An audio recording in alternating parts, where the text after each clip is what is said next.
Olá, estamos começando mais uma edição do nosso Mundo da Criança aqui pelo seu Canal 4 e é sempre muito bom contar com a sua audiência, a sua participação. Mundo da Criança, sempre com Pimenta Pimentinha, no Confiança Esmeralda e Colégio Criativo de Marília.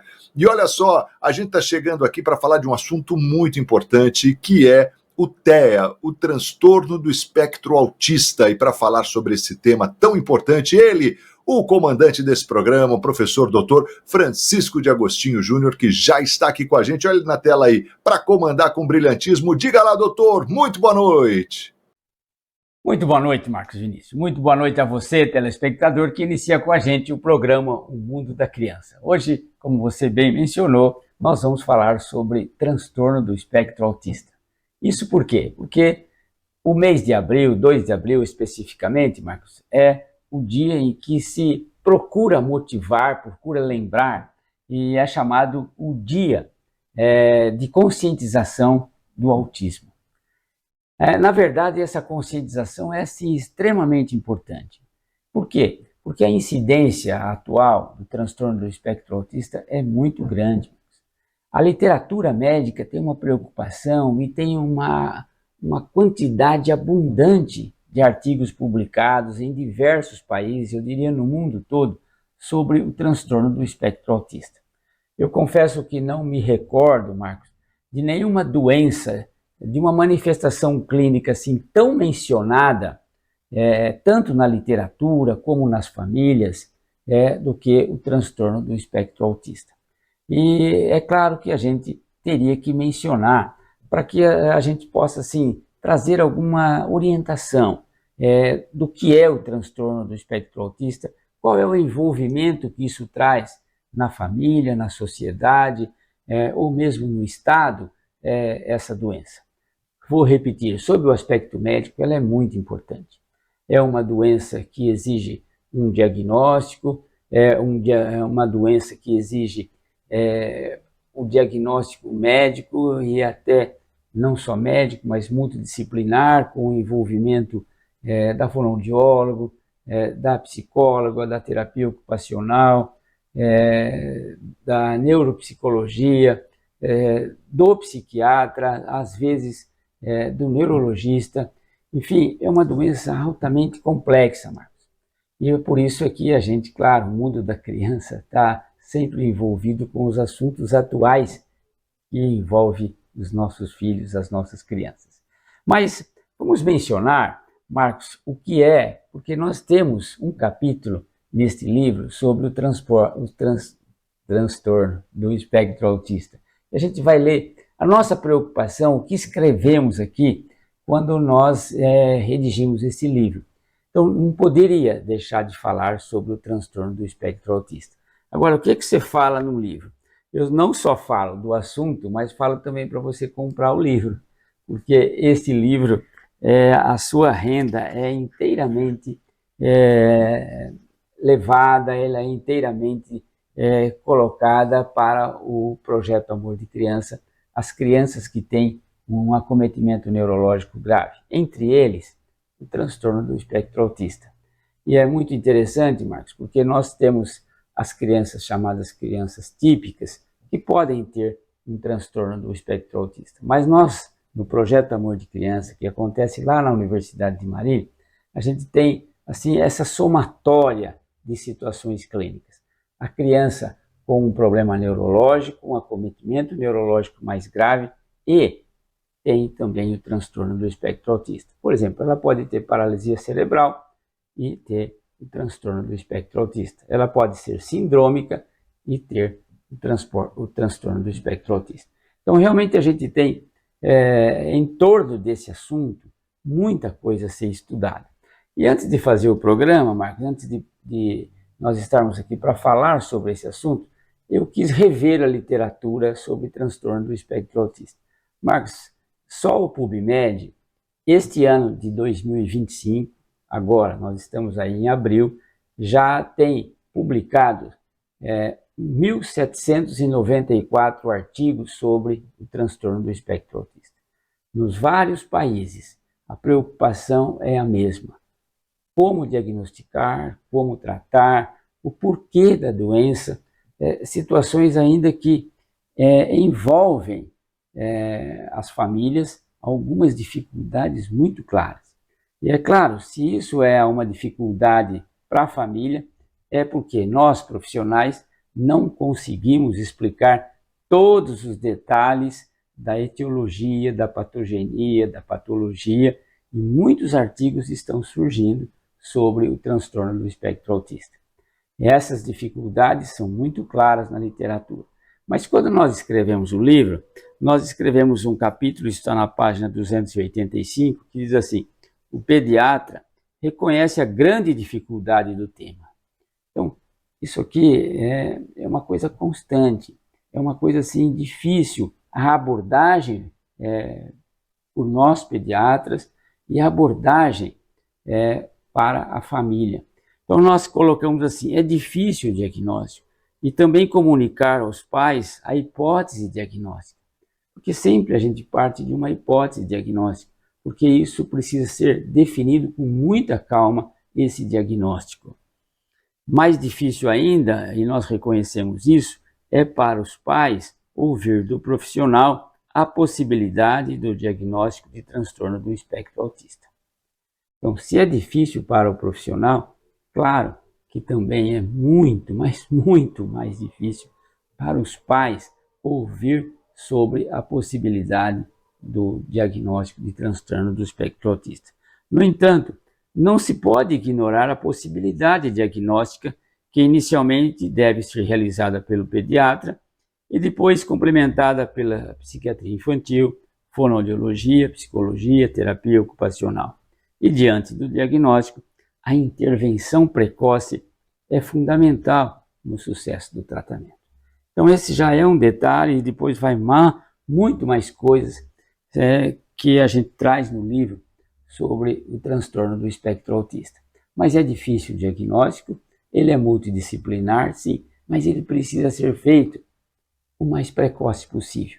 Quando você inicia, e você papai, você mamãe, quando você inicia o tratamento, quando você faz o diagnóstico, uma conscientização profissional e uma conscientização familiar de receber esse diagnóstico, realmente a gente precisa começar a tratar.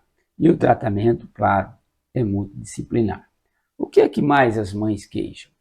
Marcos, hoje é assim muito interessante, entre aspas, claro, de que a preocupação é tão constante com o transtorno do espectro autista que a família já traz para a gente quando ela percebe que a criança tem um atraso de fala. Você sabe, o desenvolvimento neuropsicomotor da criança é uma coisa extraordinária, é uma coisa fantástica. E você tem, desde que nasce, você tem assim no sentido crânio-caudal, você tem maneiras de avaliar chamados os marcos do desenvolvimento. Então você vê assim, primeira coisa que acontece, o bebezinho abre o olho, tá? Abre o olho, já é a musculatura funcionando. Depois, em torno de 2 a 3 meses de idade, o bebê fica com o pescocinho firme. Depois ele vai assim sentar com apoio, 5, 6 meses. Depois ele vai sentar sozinho, 7, 7 meses e meio. E depois ele vai engatinhar, 9, 9 meses e meio, andar com 1 ano. E em torno de 1 ano, ele deve falar. Mas você tem uma tolerância para o cara andar.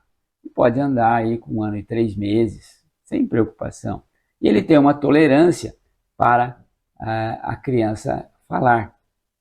1 ano e 6 meses é uma boa tolerância, um pouquinho mais, um pouquinho menos. Mas o contexto geral, quando a gente avalia a criança, o social da criança, a socialização que ele está tendo, a maneira como ele está vivendo no seu dia a dia, se ele não tem alguns sintomas que possam ser associados ao atraso de fala, né? Então, todas essas situações são inicialmente, como mencionamos no livro, são inicialmente trazidas para o pediatra. E aí nós é que temos que dar um start para se definir o diagnóstico sim ou não. É uma responsabilidade muito grande que nós sentimos quando a mãe traz para a gente uma situação assim: Francisco, estou preocupada, porque ele não está falando, né? E que idade está agora? Poxa, 1 ano e 4 meses? Mas dá para esperar. Mas como ele é em casa, como ele brinca, que brinquedinho ele tem? Não, ele só brinca com um caminhãozinho e fica rodando a rodinha. Ou então, não, olha, ele é normal, ele atende, ele responde, ele acompanha, ele já está andando muito bem. E a gente fala com ele vai, ele chuta a bola, etc. A menininha já brinca com a bonequinha, apesar de não falar. Então, essas situações dão muitas dúvidas, dúvida para a gente profissional, e aí a gente tem que aguardar a evolução para ver como que essa criança vai, para definir esse diagnóstico. Não é uma coisa muito fácil, como nós mencionamos no livro. Mas a gente vai para o segundo bloco, mas eu sei que você está aí impaciente, querendo que eu interrompa logo, né? Aí você me chuta aqui por baixo, tal, tudo bem. Vamos para o intervalo e em seguida a gente volta a falar um pouquinho sobre o transtorno do espectro autista. É quase isso daí, doutor. Aqui é o seguinte: manda quem pode, ou seja, Vossa Excelência, obedece quem tem juízo, eu, pobre mortal. E a gente vai então para o intervalo rapidinho e voltamos na sequência com muito mais no Mundo da Criança de hoje. Até já!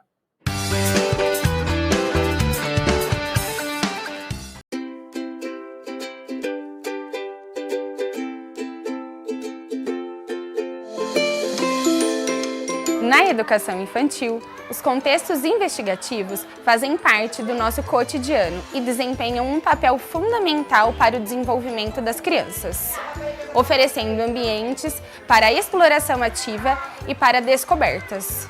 Nos contextos investigativos, as crianças são convidadas a interagir com uma variedade de materiais que as desafiam a observar, questionar, experimentar e criar. A disposição dos materiais são pensados para promover a livre manipulação e a exploração, permitindo que as crianças criem suas hipóteses e efetivem suas pesquisas. Além disso, esses espaços são projetados para promover interações sociais significativas entre as crianças, incentivando a colaboração, a comunicação e o trabalho em equipe.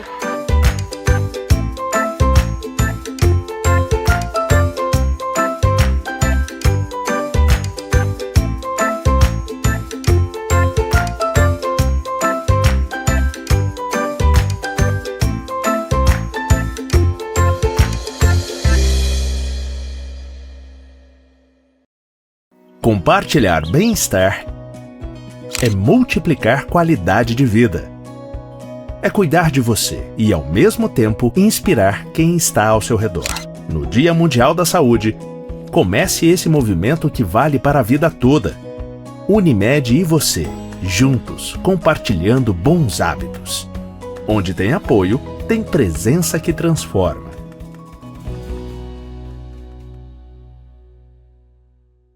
Na Pimenta Pimentinha, a criançada fica na moda e você economiza. Aproveite a promoção com até 40% de desconto e confira a nova coleção Primavera-Verão. Pimenta Pimentinha, Confiança Esmeralda, Loja 5, fone 3422-6356.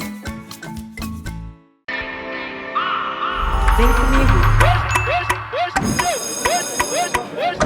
Qual é o seu sonho? O sonho é a pista do caminho que devemos trilhar. Pense grande.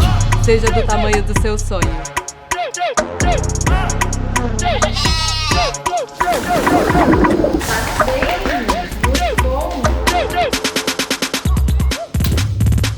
Escolha o que faz você agir. Unimar.br.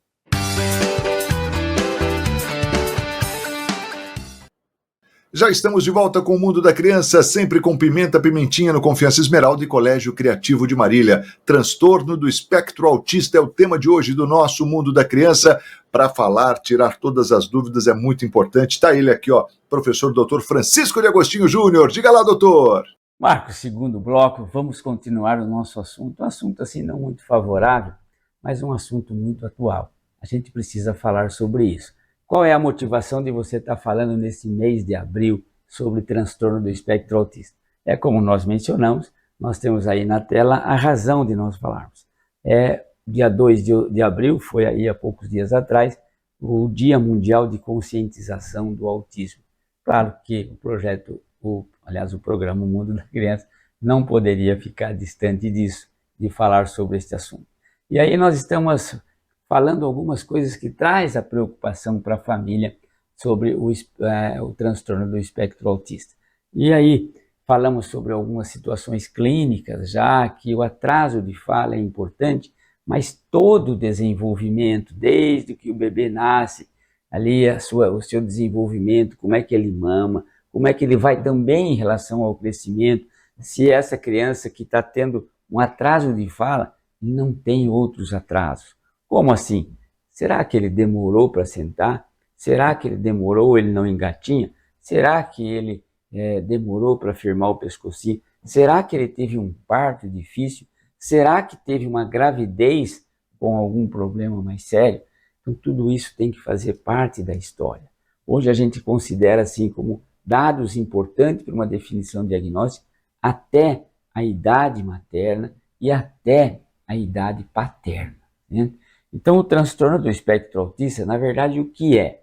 É um transtorno caracterizado por alterações do neurodesenvolvimento.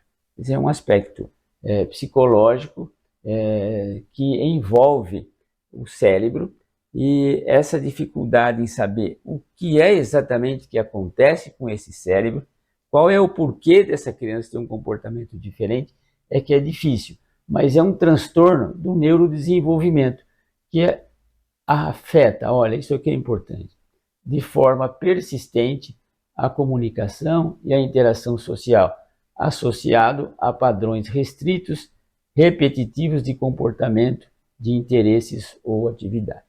Percebe que é um conceito assim bem amplo. E é por isso que esse diagnóstico, ele não é simples. Ele é difícil de ser feito, como nós estamos insistindo e mencionando. Precisa de muita responsabilidade, mas precisa também de um know-how assim, importante em relação às crianças. Precisa tomar cuidado, porque a preocupação familiar é uma coisa constante. A preocupação da literatura médica em publicar orientações para o médico sobre isto que é uma coisa assim muito marcante. Então é uma alteração, é um transtorno do neurodesenvolvimento que afeta a criança, veja, de maneira global, o social, a padrões repetitivos, o comportamento, o interesse, as atividades da criança são diferentes. E aí a gente falar para a família sobre transtorno do espectro autista não é assim uma situação profissional muito tranquila, não. Mas como é em termos assim, em relação ao gênero, menininhos, menininhas, veja, nisso, Marcos, os homens são, em termos assim eles são mais comumente ficam doentes, numa proporção, olha, de 4 homens para uma menininha. Então você quer dizer que é bem mais frequente nos menininhos do que nas menininhas? Sim. Isso exige com que essa frequência mais comum em mulheres, uma proporção de 4 para 1, exige assim uma atenção muito assim especial para as menininhas. Porque se você tem uma menininha que tem transtorno do espectro autista, como? Por quê? Para os homens é mais comum, mas quando você tem uma menininha, você realmente precisa assim, de ter um pouquinho mais de cuidado.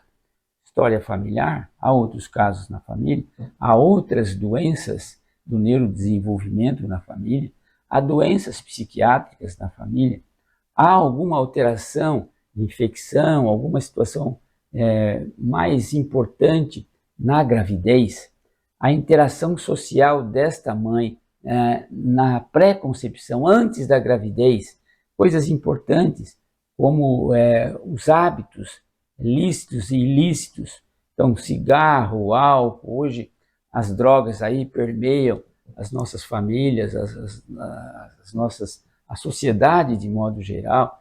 Então tudo isso tem que ter uma consideração nossa, profissional, para poder se aproximar do diagnóstico, para não falar, na verdade, Marcos, para não falar besteira, ou para não errar, ou ter menor possibilidade de erro. Então, os menininhos são mais frequentes, e isso é um dado clínico extremamente importante diante de uma suspeita diagnóstica de transtorno do espectro autista. Bem, que mais? No Brasil, ainda não há números oficiais, mas estima-se que existem mais de 2 milhões de pessoas com transtorno do espectro autista no país. O Brasil sempre é um pouco mais difícil de você ter uma estatística assim, muito de valor ou de verdade absoluta, né? Varia muito. Varia muito os diagnósticos, às vezes há diagnósticos exagerados, há falta de diagnóstico. A saúde pública ainda não encontrou um caminho para um acompanhamento assim, definido sobre quando você tem uma suspeita de transtorno do espectro autista. Então, há muitas limitações em termos de saúde pública sobre essa doença. E, portanto, então, a gente tem aí números aproximados, mas você tem mais de 2 milhões, pode ser 3 milhões, né, Marcos? Pode ser 4, pode ser 2,5, mas isso é alguma coisa do Ministério da Saúde, que é essa possibilidade de que a gente tenha mais de 2 milhões de pacientes com transtorno do espectro autista, né? Em termos de literatura, Marcos, o que a gente tem é que hoje a gente encontra aí dados de que nós temos para cada, em torno aí de 59 crianças, mas há alguns dados que falam em 39, 37, uma criança para cada outras 37 crianças ou 39 crianças, e alguns outros trabalhos falam em 59 crianças. Mas, de qualquer forma, uma criança com transtorno do espectro autista para cada 60 crianças é bastante, né, Marcos? Uma criança para cada 40 crianças é bastante. Então, a preocupação realmente, assim, médica é muito grande. E não é o médico aqui de baixo, é o médico aqui de ponta. Não, nós estamos falando de uma preocupação científica. Há muitos trabalhos, há muito envolvimento científico em torno dessa incidência tão alta nas crianças do transtorno do espectro autista. Mas algumas coisas assim, algumas coisas são verdades, outras coisas que falam do transtorno do espectro autista não são verdades. A gente vai mencionar agora para você, telespectador, alguma coisa que envolve isso.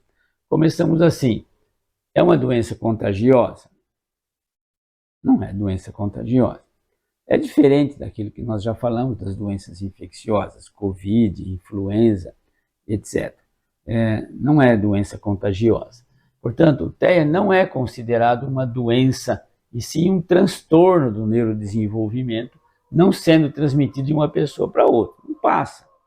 Quer dizer, por que isso é importante falar? Sabe, Marcos, quando socialmente o transtorno do espectro autista ele tem uma marca assim, muito importante. Quer dizer, às vezes ele não consegue, a família não consegue, mesmo na escola, ou com os amiguinhos, ou com a família, levar a criança aí, porque parece que cria assim, uma certa restrição a essas crianças. Não tem maneiras, não tem como achar que de uma criança com transtorno do espectro autista vai passar para outra. Não vai acontecer isso. É uma doença cuja etiologia é ainda muito estudada e pouco conhecida. Então, sua origem ainda é desconhecida, como nós mencionamos. Porém, há diversas pesquisas sobre esse tema sendo realizadas pelo mundo todo e acredita-se em múltiplas causas, causas genéticas, biológicas e até ambientais. Muita coisa vai aparecer em relação ao transtorno do espectro autista. Mas o aspecto genético hoje se estuda muito. E dependendo da situação, quando há outras crianças com transtorno do espectro autista na família, outras doenças psiquiátricas, você pode chegar e ter necessidade de um estudo genético. Existem já muitos genes. A gente diz que é uma doença poligênica. Que, existem vários genes relacionados a essa doença, mas nada assim especificamente. Toda criança com transtorno do espectro autista deve fazer exame genético? Não, absolutamente não. Mas, dependendo da história familiar e dependendo da idade dos pais, se vai ter outros filhos ou não, para efeito de um aconselhamento genético, às vezes você é obrigado a indicar um exame genético. Então, muitos mitos e preconceitos sobre TEA. E a conscientização, como é este mês de abril, 2 de abril, conscientização do transtorno do espectro autista. É exatamente para evitar isso aqui, que o seu filhinho receba algum tipo de preconceito, ou a família mesmo, e isso é muito desagradável.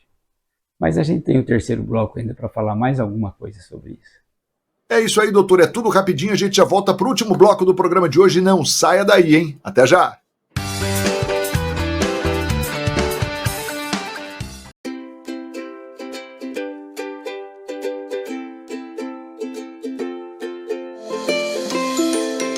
Na educação infantil, os contextos investigativos fazem parte do nosso cotidiano e desempenham um papel fundamental para o desenvolvimento das crianças, oferecendo ambientes para a exploração ativa e para descobertas. Nos contextos investigativos, as crianças são convidadas a interagir com uma variedade de materiais que as desafiam a observar, questionar, experimentar e criar. A disposição dos materiais são pensados para promover a livre manipulação e a exploração, permitindo que as crianças criem suas hipóteses e efetivem suas pesquisas. Além disso, esses espaços são projetados para promover interações sociais significativas entre as crianças, incentivando a colaboração, a comunicação e o trabalho em equipe.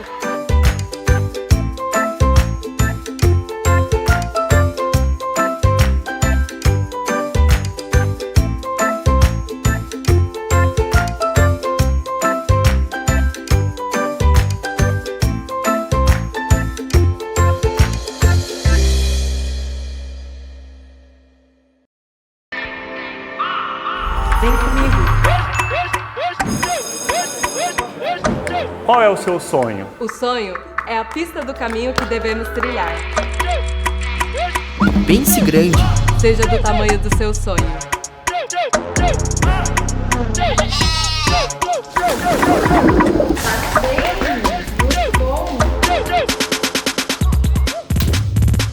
Escolha o que faz você agir. Unimar.br. Compartilhar bem-estar é multiplicar qualidade de vida. É cuidar de você e, ao mesmo tempo, inspirar quem está ao seu redor. No Dia Mundial da Saúde, comece esse movimento que vale para a vida toda. Unimed e você, juntos, compartilhando bons hábitos. Onde tem apoio, tem presença que transforma.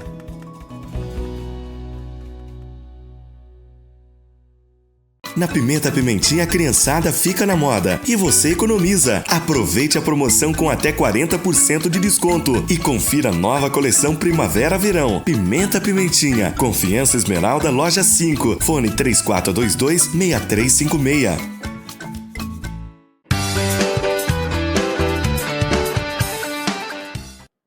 Que legal, a gente já está de volta no Mundo da Criança, sempre com Pimenta Pimentinha, no Confiança Esmeralda e Colégio Criativo de Marília. Hoje falando aqui sobre o TEA, o transtorno do espectro autista. E ele está aqui conduzindo, como sempre, de maneira brilhante este programa, meu grande amigo, professor Francisco de Agostinho Júnior. Diga lá, doutor! Muito bem, Marcos. Terceiro bloco, sexta-feira.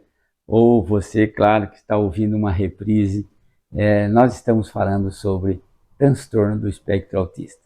Mês de abril, especificamente 2 de abril, para você que chegou agora aí em frente da televisão e tal, é o mês de conscientização do transtorno do espectro autista. Essa doença, essa manifestação clínica tão importante que tem acometido as nossas crianças e tem trazido uma preocupação familiar muito grande. E ainda mais, Marcos, uma preocupação médica para a definição do diagnóstico, estabelecer um tratamento. E nós já mencionamos que o tratamento deve ser sempre um tratamento precoce. Quanto mais cedo você definir essa situação clínica, claro, melhor deve ser o resultado. E nós iniciamos no bloco anterior falando sobre, assim, existem muitos mitos, muitos estereótipos, preconceitos sobre o transtorno do espectro autista. Conscientização é exatamente para o bem, né, Marcos? É para você dar ao seu filhinho um tratamento adequado, de tal forma que, além da doença, ele não sofra com os preconceitos. E você, mamãe, a mesma coisa. Aí nós falamos sobre doença contagiosa. Claro que não é uma doença contagiosa, ela não passa de uma pessoa para outra. Uma criança com TEA não contamina outra criança. Então você que tem filhos normais, e você está diante de uma criança que tem um transtorno do espectro autista, realmente você deve se aproximar e participar, porque essa criança tem vida, né? E essa vida é que nós devemos considerar. Eu sempre digo que essas crianças que têm uma limitação, que têm uma dificuldade, olha, eu tenho certeza que, absoluta, aliás, que os seus pais dessas crianças amam esses filhos, tanto quanto você, ou eu, ou você, Marcos, nós que tivemos filhos normais. E por isso a gente deve se aproximar, a gente deve participar, né? E aqui tem um outro mito, que a pergunta é verdade ou mentira? Todas as pessoas com TEA são iguais? Não, claro que não. Eu diria assim que a dificuldade em ser médico é exatamente porque o mesmo resfriado não é igual para todo mundo. Alguns resfriados curam fácil, 2, 3 dias, outros acabam complicando com uma pneumonia. Então, é claro, e isso não iria acontecer, mas transtorno do espectro autista, espectro porque é uma variedade de sintomas muito grande. Você tem crianças do tipo 1 ou nível 1 que se fala, tem manifestações muito leves, mas você tem aquelas crianças que têm um grau de acometimento muito mais sério, que tem uma situação clínica muito mais grave. Isso chama espectro, variedade de manifestações clínicas. Então a resposta é, como todo ser humano, cada pessoa com TEA é singular. Então, nós somos diferentes. É claro, igualmente com a doença com o TEA. Diferente e única. Não há duas pessoas com TEA iguais. Cada pessoa com TEA tem seu jeito de ser e estar no mundo, construindo diferentes histórias de vida. Importante. Como qualquer outra pessoa, esses sujeitos apreciam ser valorizados pela sua individualidade. Claro, quem que não gosta de carinho?